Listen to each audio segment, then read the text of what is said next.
Shalom and welcome to Jerusalem Studio. The past 2 years of operational activities can provide a type of objective verdict. The F-35 multi-role stealth fighter jet is the world's best fighter aircraft, a flying system of systems, if I may. And the Israeli Air Force is the world's best wartime operator of the Stealthy Adir, as it's called here in Israel.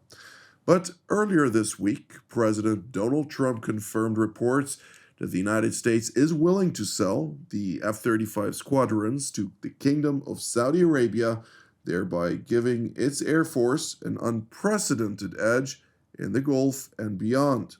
Other nations in the region are likely to follow, and there is also a nuclear dimension to be considered.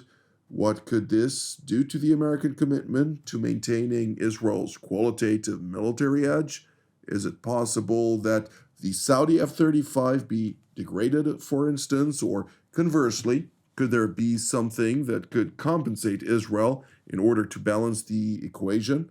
Joining us to analyze this matter include Brigadier General in Reserve Yossi Kuperwasser, who is the president of the Jerusalem Institute for Strategy and Security, formerly the Director General of Israel's Ministry of Strategic Affairs, as well as the head of the IDF Intelligence Directorate's Research and Assessment Division. It's great to see you, General.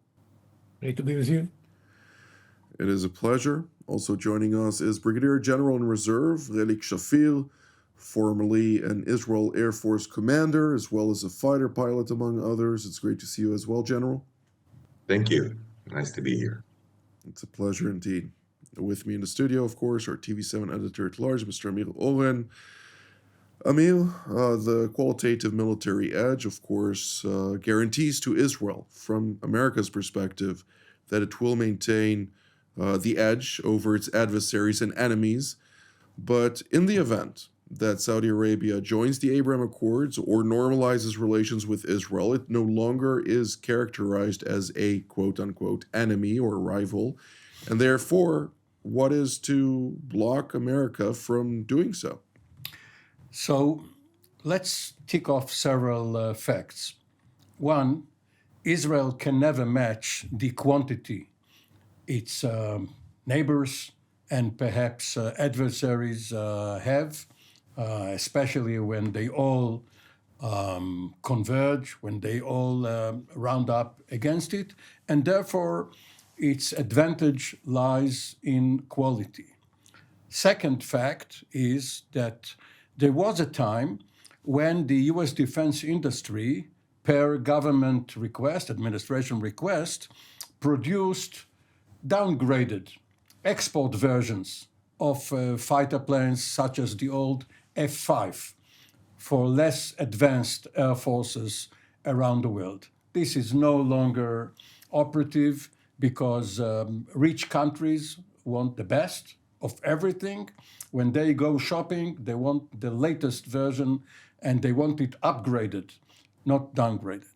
And the third fact is that while you are right, members of the alliance or partnership or Abraham Accords are no longer considered hostile. But should a friendly or not hostile, non-hostile regime be toppled, then this country will be equipped with the latest machinery and especially computers, avionics, and just to round it up, it can all leak to Russia, China, and perhaps Iran, North Korea, and beyond. And because there is a nuclear dimension, the US Air Force just announced the success of some tests with inert, not fused nuclear bombs. It means that the F-35 will be nuclear capable, and a nuclear arms race is sure to follow with Turkey, Egypt, the UAE, and perhaps Iran too, following the Saudi arsenal. So it's a very, very worrisome development. You mean that the Saudis will gain nuclear weapon capabilities? If they have the F-35, and the F-35 can be converted from conventional to nuclear capable, then they are sure to get from someone, somewhere, India, Pakistan, North Korea, they will get some bombs or air-to-ground missiles. They don't have to have the ballistic missiles, which the Iranians do, and they will have their own nuclear deterrence, to say the least. And last point before we move to our distinguished guests, Saudi Arabia would essentially become the first non-NATO country to gain such a weapon. How does NATO view this? President Trump does not care about NATO. He cares about the US Treasury. He cares about deals. And for him, especially since this week, of course, Mohammed bin Salman has been the guest of honor in Washington, this would be another feather in his cap. General Kuperwasser, I'd like to hear your take on this. Naturally, Mohammed bin Salman, the crown prince and most powerful person in Saudi Arabia, some may say even beyond here in the Middle East, is coming to Washington for the first time in a long time, during the course of which he is very keen to see the country gain many of the qualitative advantages that a relationship with the United States has to offer. And putting this into context, during President Trump's travel just recently, we're talking about 2 days ago, while on board Air Force One, he pointed out that it's not just F-35s. There are other aircraft, there are other type of systems that the Saudis are very keen to get and pay good money for. And that seems to be a question mark at a time when the Saudis are still quite reluctant, albeit not far from reaching a conclusion of joining potentially an Abraham Accord with Israel, but they're still reluctant of openly declaring for a keen interest in doing so. Well, yes, it's a complicated situation because the motivation of President Trump is that the Saudis are able and interested in investing a lot in the American economy, and that's what drives President Trump more than anything else. He would like to see peace broadened and to see normal relations between Israel and Saudi Arabia, of course. But this is not the first and most important incentive that he has. The most important thing is to make sure that the Saudis are going to buy as many aircraft as possible and pay a lot of money for it. And we have to remember, you mentioned that the F-35 is the best airplane flying in the world, but it's also the most expensive one. So it's clearly a source of income for the American industry and for the United States in general. And that's what he sees. And if he can sell them more weapons on top of the F-35 and they are willing to pay, why not? We have to realize that this is what is making President Trump move on that issue. That said, we still have some influence, and the president is interested in broadening the peace camp, and of course he's going to try to convince MBS to join and be a member of the Abraham Accords family.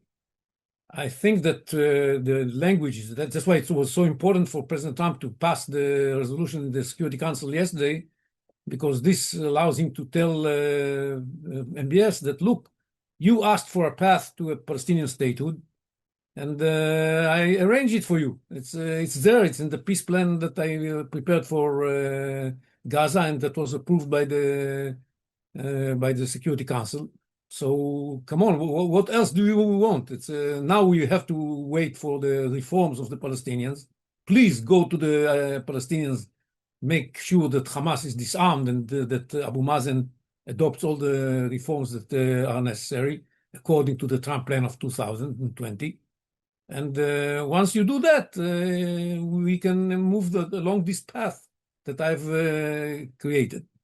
And if Abu Mazen is not willing to do so, we cannot make the peace broadening hostage to the whim of President Abbas. Let's move forward and not wait for him.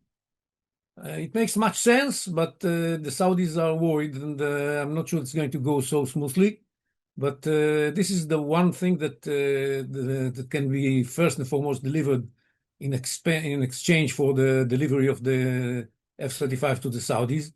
And on top of that, all this issue of degrading and putting all kinds of limitations on how the Saudis can use these weapons is also something that can be integrated into this issue of the qualitative military edge. And there are going to be several ways of compensating Israel for letting Saudi Arabia have this very advanced weaponry in all kinds of American commitments to what Israel can do in other arenas, especially vis-a-vis the Iranians.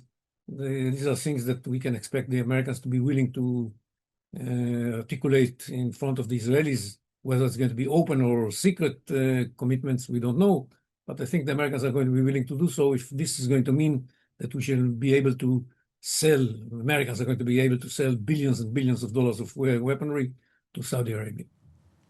Thank you, General Kuperwasser. General Shafir, I'd like to hear your take on this. Naturally, I will point out that I did say that it's the best multi-role aircraft in the world, considering the fact that some may say the F-22 Raptor, which is an air-to-air aircraft, and others might be more suited for other type of missions. In this context, naturally, there is a multi-role capacity that has been displayed in the most severe conditions and shown superiority in particularly the Islamic Republic of Iran, despite the Iranians only having the Phantom 5, as Mr. Oren mentioned this aircraft earlier, as their most advanced aircraft. But once again, this is something that should be taken into account. Are we in Israel justified to be concerned in the context of such an aircraft, such an advanced tool, to be sold to other actors, potentially allies or partners, if we put it on the table? Well, allow me to make a few insights and corrections. The F-35 is not considered to be a top fighter aircraft. The F-15 is superior. The F-35 is a surveillance and intelligence platform with its superior radar that can carry bombs. And that is a very important piece to have in the Air Force, but not as a whole. It cannot carry the AMRAAMs internally, which is a long-range air-to-air. It is outmaneuvered by better airplanes. At least until recently, it did not have external fuel tanks, so that its range was somewhat limited. I wouldn't make an overreaching reaction to this particular airplane. It can do things that other airplanes can't, which is look at, let's say, at Israel and see movements of tanks, of cars, even tell you from about 100 miles where the turrets of the tanks are pointing at, south or west or whatever. So it can deliver and work with other types of airplanes, allocating targets. As it is an almost all software airplane, it can also be controlled when you sell it by setting up all kinds of limitations that we won't go into. And so the situation is bearable. I think there's really not much that we can do to prevent the sale. I'll just mention the 48 F-35 deal is something around $6 billion. The investment that the Saudis are planning in the United States is $600 billion. So it's a niche as far as the addition. Furthermore, the enemy of Saudi Arabia had never been Israel. It has always been the Iranians. Let me also remind us ourselves that the Iranians attacked Saudi Arabia about 8 years ago through their proxies in Yemen, the Houthis, and shot quite a few um, uh, shots through UAVs to their refining facilities. And so they're facing northeast rather than northwest. The Egyptians have more F-16s of the higher types than we have. The Saudis have more F-15s, the advanced type than we have. And the Qataris have F-16s, which are even higher block than we have. So when we look at the whole picture, the danger, I think, comes from the fact that Turkey might go into Syria and maybe take over some bases there with their airplanes and their upcoming F-35s. That would be a point to look at, as they are at least at this time. Their government is not only pro-Hamas, but of the Islamic Brotherhood. So we have enough things to worry about when we think about the F-35s, about what is going to happen in the Middle East in the next few years. So I think this suffices on this particular matter. Indeed. Well, the future theater of rivalry will undoubtedly be Syria, at least part of it, for the state of Israel. But when we're talking about the Turks, and if I may follow up with you, General Shafir, let's say hypothetically, obviously Israel has stood against it and has taken action to prevent it, but the Turks are quite adamant on entrenching, particularly at the T4 airbase in central Syria, somewhat south of the center, to say it mildly, granting it time on target quite close to Israel's border, and from which it will be able, namely Ankara, will be able to project power all around Syria and beyond. This is obviously the reference you're making to, but what can be done in order to ensure Israel's qualitative military edge, considering that some may say Turkey's determination to entrench there currently supersedes Israel's concerns? Well, as long as there are Americans in Syria, at least for the foreseeable future, then we have less to worry about. But the potential of conflict is there. And also, T4 is a route that Israel had used close to T4 to Iran. So it's part of the nearest route to Iran, goes through that area. And if the Turks want to, they can certainly be active in that area and make it more difficult for us to go through. There are other venues that we can use, but we should also think that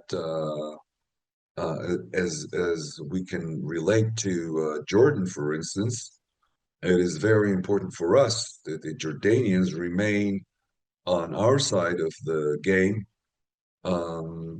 because the toppling of the Jordanian kingdom is a major threat to Israel, both in the air and on the ground. And this is part of the game.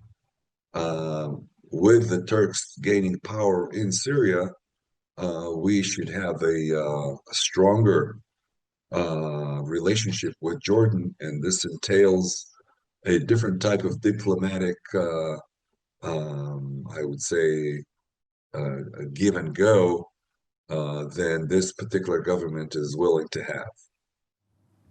You know, Jonathan, it was interesting to hear General Shafir's defense of his own fighter planes, the F-15 and the F-16. The F-16, of course, he rode to Baghdad in 1991. He modestly skipped over this fact, and it's a good thing that he wasn't a Spitfire pilot during the Battle of Britain, because then we would have heard that the Spitfire and the Hurricane are still the best fighters in the world.